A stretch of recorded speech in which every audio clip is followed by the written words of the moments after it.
За сайн байцгаана хүүхдүүдээ. Сайн байна уу? Ирүүл бинтэй, эрдэм боловсролтой, их орноо хайртай, зөв Монгол хүн болно.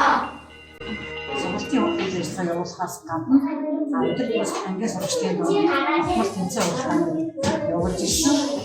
Ингэж явуулснаар сурагчид маань аливаа үйл ажиллагааг зохион байгуулах чадвартай болсон. Сүүлийн жилүүдэд бичээс хаваа цаг орсонтой холбоотойгоор сурагчид маань өөрсөндөө өөр хоорондоо 7 хоног бүр аливаа тэмцээн явуулсан сургалтыг зохион байгуулж ирсэн. Яг энэ урд жим.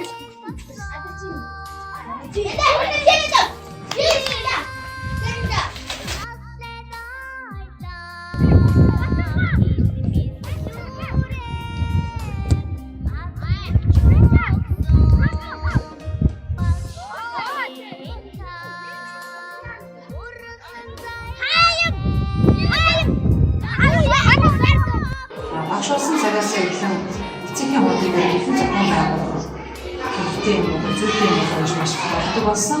За тийм сүүлийн жилүүдээс эхлэн эцгийн хуудыг уран аргаар зохион байгуулах хэрэгтэй болсон юм гэж байна. За нэг хаан болохоор эцэг эхчүүд нэгд хүүхдийнхээ цаг заваа хагаад өгдөг учраас за тийм хаан өгдөг үү.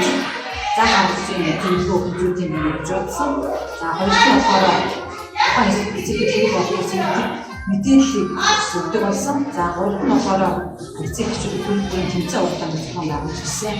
За эдгээр ингэж эцэг хуудыг зохион байгуулж ирснээр ангийн сурагчдын маань сургууль хүмүүжүүл төлөвшиг бие даах чадвар нь нэмэр болсон гэж үзэж байгаа.